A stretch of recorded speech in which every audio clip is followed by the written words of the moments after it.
Hi, this is Dr. Karen Becker, and today we're going to be discussing basal cell tumors in dogs and cats. A basal cell tumor is a slow-growing, disordered overgrowth of the cells on the outer layer of your pet's skin called the epidermis. Generally speaking, a benign proliferation of basal cells is called a basal cell tumor, while a malignant proliferation is called a basal cell carcinoma. Sun exposure is a common cause of basal cell tumors in people, but not much evidence exists that the same is true for pets. Basal cell tumors typically develop in middle-aged and older dogs, especially in certain breeds like the wire-haired pointing Griffon, the Kerry Blue Terrier, and the Wheaten Terrier. In dogs, the tumors are typically found on the head and in particular the ears, the neck, and the forelimbs. When it comes to cats, older domestic longhairs, Himalayans and Persians are the breeds most at risk. In kitties, the tumors can develop almost anywhere on the body. In both dogs and cats, basal cell tumors appear as firm, solitary, encapsulated, and oftentimes hairless or ulcerated bumps that sometimes can be attached to the skin by a stalk.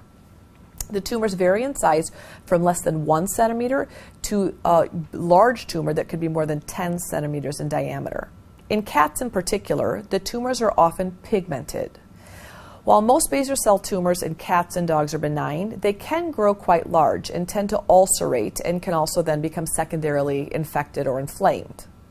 Malignant basal cell tumors are most often seen in senior and geriatric cats, especially Persian-type kitties. These tumors often look like ulcerated spots on the head, neck, or legs. Unlike benign basal cell tumors, these carcinomas are flatter, locally invasive, and may have more than one center. Fortunately, local or systemic metastasis of these tumors is rare, thankfully.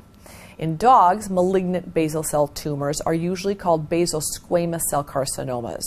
These typically develop in older dogs, and St. Bernards, Scottish Terriers, and Norwegian Elkhounds are at the highest risk. Unlike benign basal cell tumors, these carcinomas can be found almost anywhere on a dog's body, and thankfully they are also unlikely to metastasize. Your veterinarian may suspect a basal cell tumor just by its appearance on your pet's body. However, a confirming diagnosis is made through microscopic examination of the tissue, so that will require a fine needle aspiration or a tissue biopsy. Those samples are sent to a lab to be examined by a veterinary pathologist who will determine whether the tumor is benign or malignant, along with its grade and stage. This information will help your veterinarian make the very best treatment protocol for your pet. The standard treatment for basal cell tumors, whether benign or malignant, is surgical removal.